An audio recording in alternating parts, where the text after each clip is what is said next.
I was having y'all, boy Rico from Street Scores, and we're back this year with the Washington Commanders advanced stats and pro football focus grades from games that the Commanders have played. This is the preseason, so it's a little bit weird compared to what it's going to look like in the regular season, because of course the regular season you're out there with just your starters. The preseason we're throwing everybody out there and we're trying to evaluate everybody, which also means everybody's splitting snaps, which means it's hard to kind of grade these people. So shouts out to Pro Football Focus for what they try to do.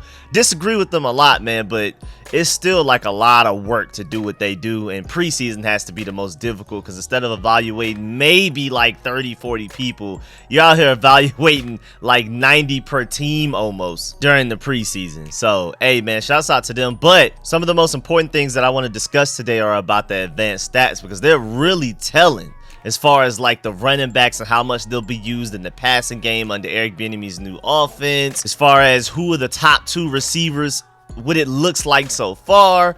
When will Brian Robinson and Antonio Gibson be used? Like, who's the first down back, third down back? We can kind of assume how it will be.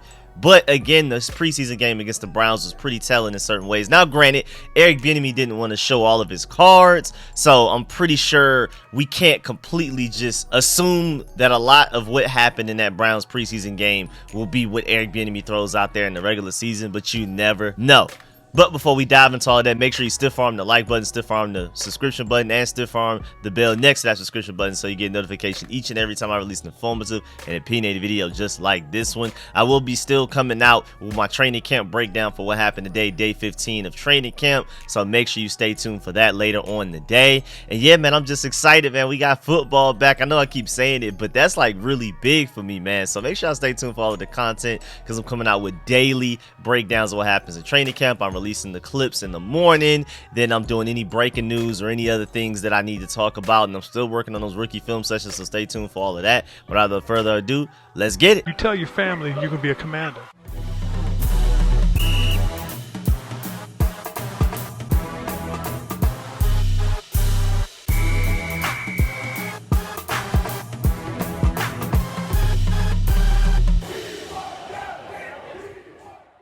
And yes, I am a floating head today. I try to do my best as be out the way as much as possible when it comes to videos like this. That's why I do it. But let's dive into some interesting advanced stats and snap things.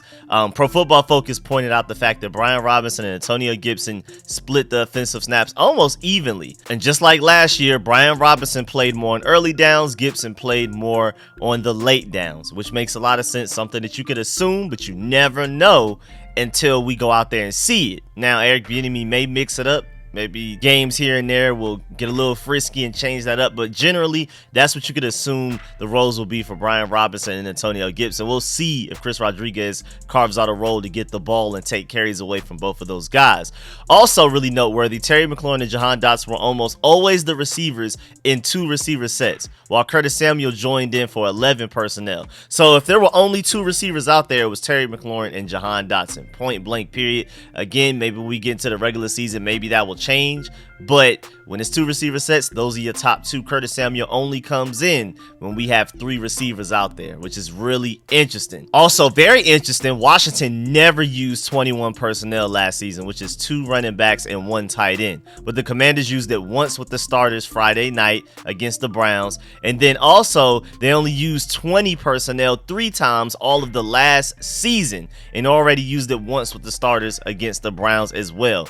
21 personnel again, 2 running backs, 1 tight end, 20 personnel, 2 running backs, no tight ends. We almost never do that, and even though we only did it once each against the Browns, that was only like a quarter and some minutes. So maybe that's a little telling that Eric Bieniemy is going to get a little frisky. We're going to see some personnel groupings that we don't normally see for the Commanders. I mean, 2 running backs, 1 tight end, or 2 running backs, no tight ends is a very interesting formation. And then also, before we move on to the Pro Football Focus grades for the offense, defense, special teams, all of that type of stuff, it's also really noteworthy that running back snap wise, Brian Robinson had 11 snaps, Antonio Gibson had 10. But out of Brian Robinson's 11 snaps, 8 of them were routes that he had to run, and Antonio Gibson, out of his 10 snaps, he ran 7 routes. That's really interesting. That is definitely an Eric Bieniemy impression on the offense type of thing.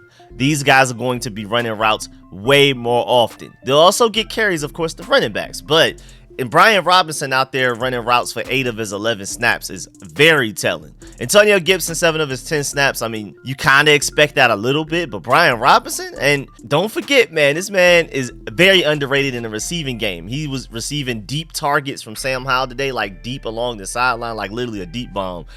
He runs choice routes occasionally. He's out here making one-handed catches. Do not sleep on Brian Robinson as an all every down back. I'm telling you right now. But boy, we're already seeing BIENIEMY's impact on the changes of this offense going from last year to this year with all of the random advanced statistics I just gave you. Now let's get to the Pro Football Focus grades for the offense. And it's really interesting because Cole Turner, who I did feel like had a great game, even though I haven't gone back and to really look at the all 22 to see how he blocked, they felt like he was really good in run blocking, which is very big time, man. If Cole Turner can be a dual threat tight end, that changes everything. I keep emphasizing how important dual threat tight ends are to offenses. Not many teams have them. Only a handful of teams truly have dual threat tight ends. If Cole Turner can become that, especially as a 5th round pick, that we pretty much had because we traded back. Just remember the fact that we gave up the chance to get Chris Olave to end up getting Jahan Dotson, Brian Robinson, Sam Howell, and Cole Turner.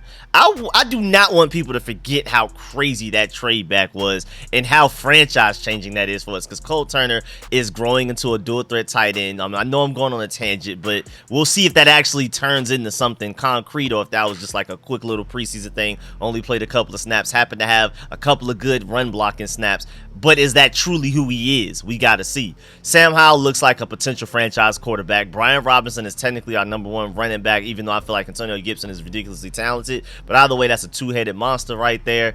And I just feel like, man, that is ridiculous. And then, of course, Jahan Dotson. I mean, that goes without saying. I mean, I don't even know what y'all want me to say about that.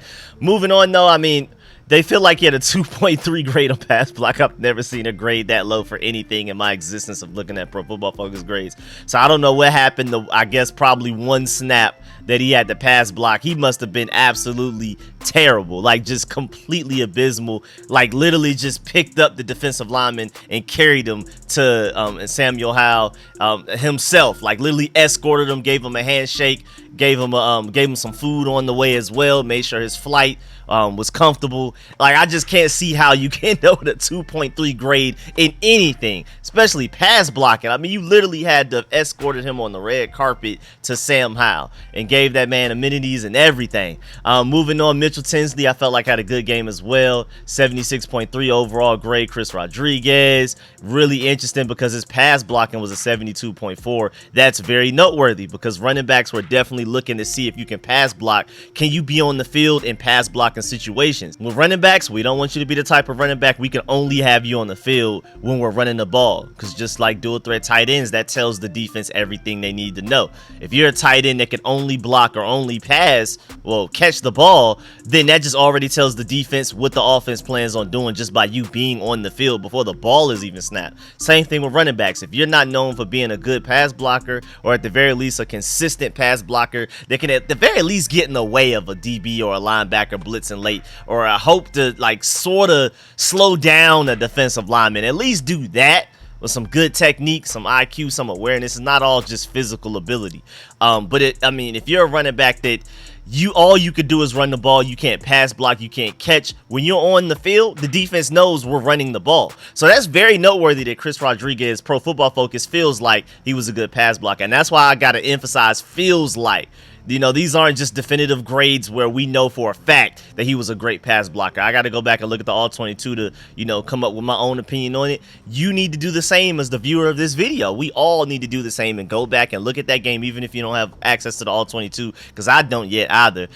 Just go back and watch the tape and see if you feel like Chris Rodriguez was pretty good in pass blocking. But in general, I'm very optimistic and happy to hear that Pro Football Focus feels like he is, because again, they put a lot of work in. Even though I agree and disagree with them a lot of the time, both ways, you know, certain situations, you have to give them credit for the fact that they do put in a lot of time and work into this, more time than we feel like putting into it. Even me as a Commanders media member, YouTuber, shouts out to Pro Football Focus for doing what they do, man. I'm not gonna lie, I know they receive a lot of hate and sometimes they deserve it, but In general, man, shouts out to them, dog.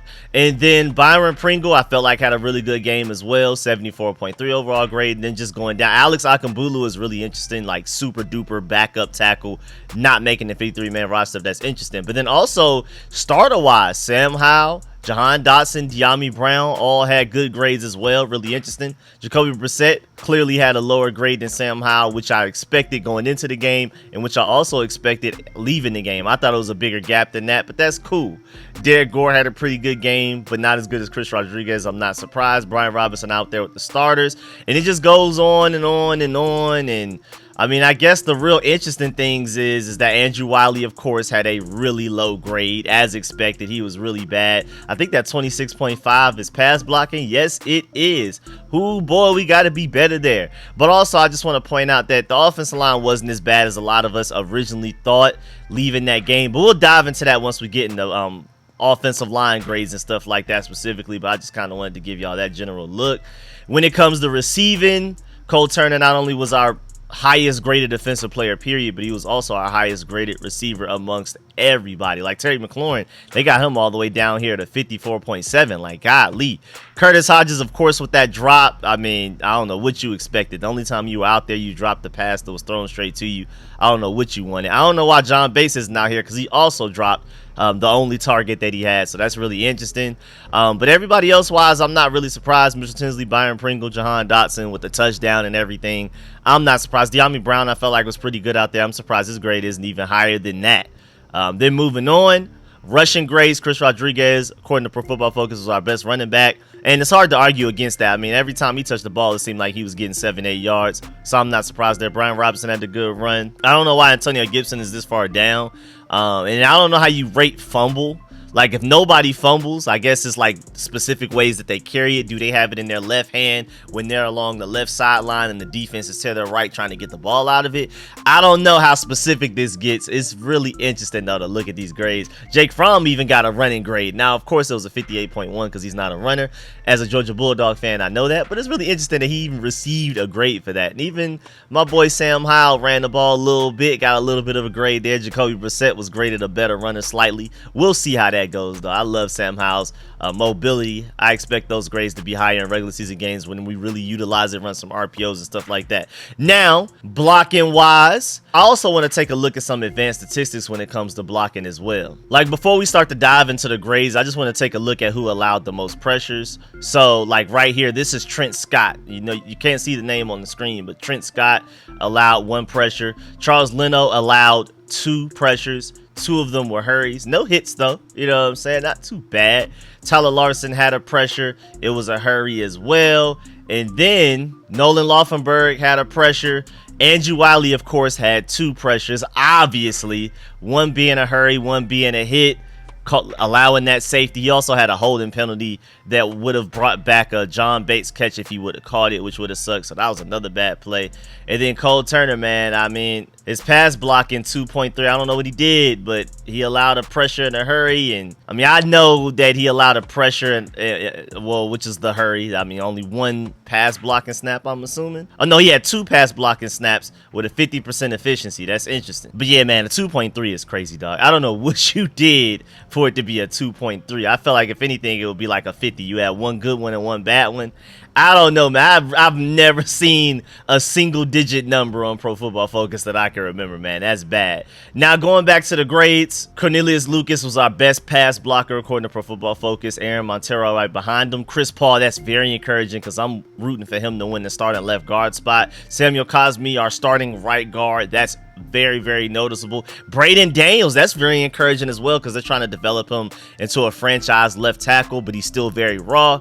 I mean, really the only elite trait that he has right now is incredible foot quickness, but he doesn't even have exactly like good footwork, like technique and stuff like that. And he's still lacking strength. He's still lacking a lot of things. Now, he's improved so far in training camp, but to hear that he pass blocked well against backups, of course, as well, but that's very encouraging. Of course, Jared Jones-Smith is the XFL tackle, arguably the best offensive lineman from the XFL last year.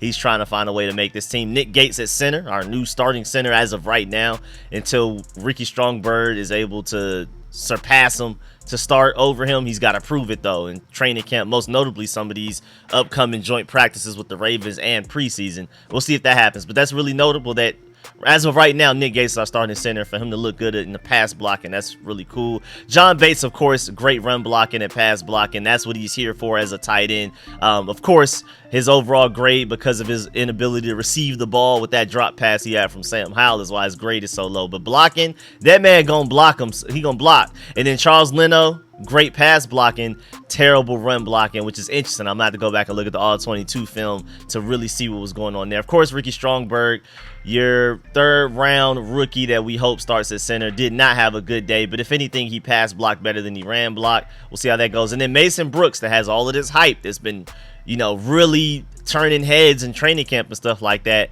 went out there against the backup Browns D-line and did not look good, man. Did not look good in any way, shape, or form. If anything, the run block him saved him a little bit, but even that wasn't good. So, baby. Pro Football Focus feels like Mason Brooks was literally the worst person to block at all in that game, whether it was receiver, running back, tight end, offensive lineman. Mason Brooks was our worst, probably player, according to Pro Football Focus. Then moving on to our defensive grades, Christian Holmes was not only our highest graded player on defense, but also just the highest graded player for the Commanders, period. Because again, if you go back, Cole Turner had an 80.9. That's our highest graded offensive player. But they feel like our defense balled out. We have 6 defensive players rated higher than any offensive player.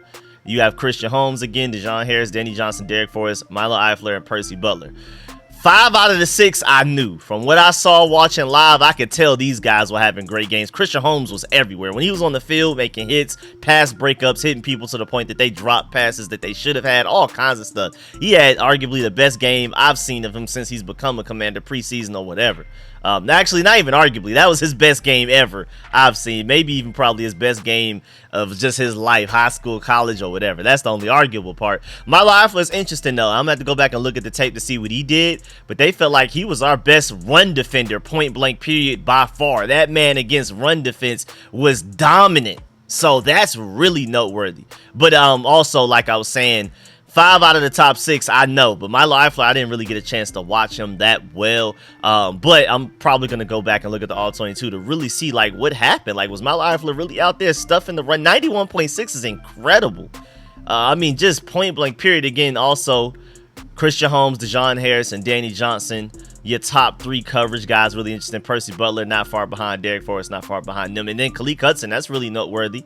But that makes sense, though, because he's like a safety linebacker hybrid type of guy, so I expect for him to be better against the pass than he is against the run. We got to work on that running, but also, again, I keep giving y'all the disclaimer, these are Pro Football Focus grades. These are not just factual things. These are all subjective, so you know it's hard to really tell if he was really that bad against the run. I'm gonna have to go back and look at the all-22 to really get to develop my own opinion on it. But also, man, yeah, coverage wise, Dejon Harris as a linebacker, that's really interesting that he was that great in coverage. Really noteworthy. I'm just trying to point out some of the more interesting, or at the very least surprising, shocking things. And Christian Holmes being our best defender, that's shocking in itself. Montez Sweat, as far as the starters go, Montez Sweat and Daron Payne were probably our best starters out there. Because, Derek Forrest too. Derek Forrest, Montez Sweat, and Daron Payne are our certified starters. So they were out there with the ones, and they looked the best against the ones. That's interesting. Jeremy Reeves, Emmanuel Forbes also looked really good out there. I'm very happy to hear that because his run defense was a 68.6. That he had made a great tackle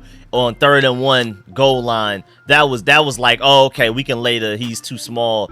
He doesn't have enough weight on him to rest. That was beautiful. Tackling 69.9, same thing. And then coverage 65.6.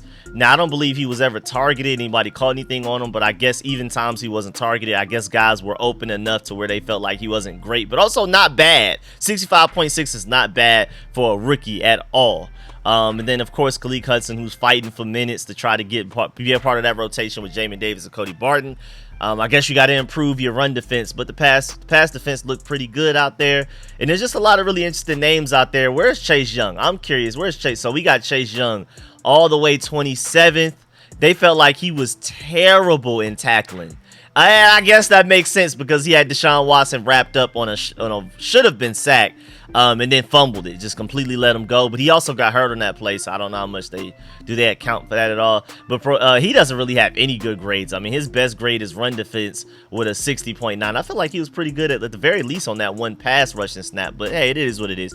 I mean, again, these grades are very subjective, and then at the same time, it's preseason, so even the starters probably aren't even going 100%. I mean, Jonathan Allen, we know he's a top 10, arguably top 5 defensive tackle in the NFL.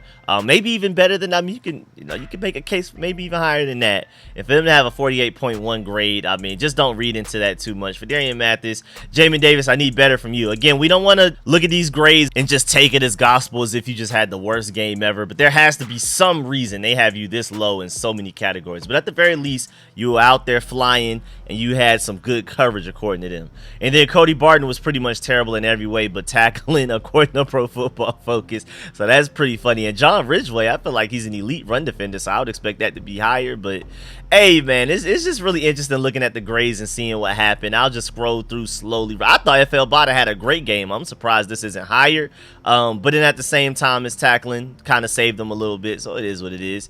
But yeah man, I'm surprised by some of these grades. Like Cameron Curl, at least his tackling was really high, his run defense was pretty high, but then again his coverage was low, so we'll see man. It's Pro Football Focus grades. And then moving on, I thought what was really interesting special teams wise, Dax Milne had the same exact grade as Casimir Allen. I just feel like at that point they just didn't really pay that much attention, because I refuse to believe that these guys were that comparable. I felt like Casimir Allen looked way better than Dax Milne out there, but maybe that's just me being biased because I'm rooting for Casimir Allen to win the job. But I swear Casimir Allen looked better than Dax Milne.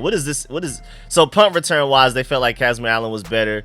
Kick return wise, I mean, Dax Milne didn't compete in that, and I guess since Casimir Allen was worse in that than he was in punt return, it averaged out to where Dax Milne ended up with I mean, but so many people have a 60.0, so you could tell that again it's just too many people to grade, and they just didn't care enough to give like real grades. But I thought it was also really interesting that Nick Whiteside, KJ Henry, Bryson Tremaine, Joshua Pryor, and Danny Johnson graded that well on special teams. My boy Bryson Tremaine, I'm rooting for him to make the team. Highly doubt he does, but I'm rooting for him. And then kicking wise, Joey Sly slightly better than Michael Badgley, not surprised. I mean, at the end of the day, both of those guys had extra point attempts. They both made them. But Joey Sly's the only one that attempted a field goal, and it was like a 49-yarder. He attempted it and made it, so nothing really noteworthy there, honestly. And yeah, man, that's the end of this video. Please get in the comment section. Let me know how you feel about everything discussed in this video. Let me know, I mean, if these Pro Football Focus grades are even worth looking at, if they're really telling, if they're very interesting. Of course, again, like I said, even before the video, of course, I really want y'all to, if you take anything away from this video, the advanced stats that I gave y'all with the fact that Curtis Samuel is clearly wide receiver 3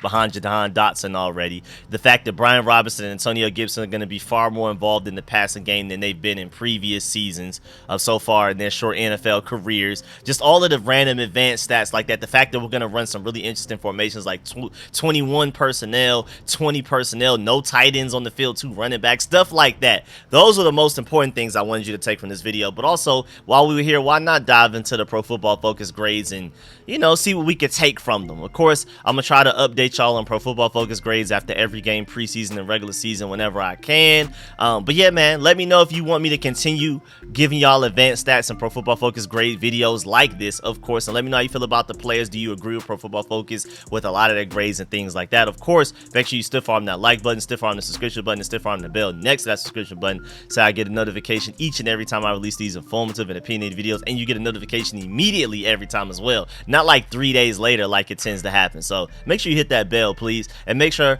y'all also support the channel. I appreciate all of y'all, man. Shouts out to all of my sponsors, especially my Pro Bowl sponsors, whose name you see scrolling on the screen right now. I'm gonna catch y'all later. I'm out.